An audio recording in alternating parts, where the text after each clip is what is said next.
কোনো ছেলেকে ভালো লাগলে বাবা মাকে বলবা। এই ছেলে হতে হবে জরুরি নেই, তোমাকে বলি যে কোনো ছেলের সাথে যদি তোমার বিবাহ হয়, তুমি ওর সাথে 15 দিন 1 মাস থাকলে ওকে তোমার ভালো লেগে যাবে। তুমি দেখো না বোন, তোমার ভাই যার একটা চোখ ছোট, মুখটা একটু বাঁকা, হাঁটতে কেমন তেড়া করে হাঁটে, তোমার আপন মায়ের পেটের ভাই, তুমি তার সাথে একসাথে বড় হয়েছে, কত মায়া লাগে তোমার না?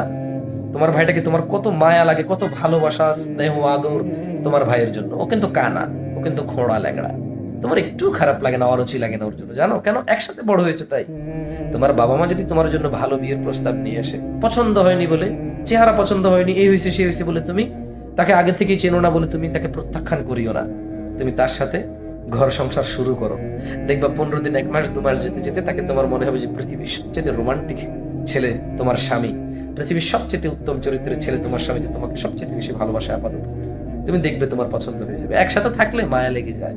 তুমি দেখো না তোমার স্কুলের কি কালো একটা ছেলের ভালোবাসায় পাগল হয়ে কি সুন্দরী একটা ফর্সা মেয়ে ঘরে, ছেলে পাত্তা দেয় না কেন? ওই যে কিছুদিন একসাথে হেঁটেছে চলেছে, এই জন্য হারাম। তুমি কোনো বয়ফ্রেন্ড বানাইও না, তুমি ওই যে ছেলে বন্ধুদের সাথে আড্ডা দিও না, খবরদার, এদের কাছেও যেও না, কাছে গেলেই ভালো লেগে যাবে। তোমার বাবা মা তোমার জন্য ভালো বিয়ের প্রস্তাব নিয়ে আসলে বিয়ে বসে যেও, যদি বাবা মা ভালো মনে করে। তারপরে তোমার পছন্দ তুমি বলবা। তোমাকে আল্লাহ সুবহানাহু ওয়া তাআলা সেই অধিকার দিয়েছে, রাসূল সাল্লাল্লাহু আলাইহি সাল্লাম তোমাকে সেই অধিকার দিয়ে গেছে। এই অধিকার, আল্লাহ প্রদত্ত অধিকার, পৃথিবীর কেউ ক্ষুণ্ণ করতে পারে না।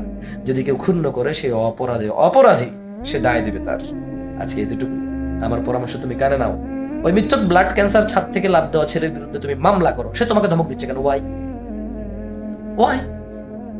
তাকে এই অধিকার দিছে কে? সে মানে কাউকে পছন্দ করে আর বলবে যে আমি মরে যাবো যদি তুমি আমার সাথে কথা না বলো। এই ধরনের ব্ল্যাকমেল, এই ধরনের থ্রেট, এই ধরনের হুমকি, মারাত্মক জীবন নাশের হুমকি, মানে যেটা মানুষের, তুমি তো ছোট মানুষ, তোমার মন খারাপ হয়ে যাবে, হাই আমার জন্য একটা ছেলে মরে যাবে, তোমার এরকম মনে হতেই পারে।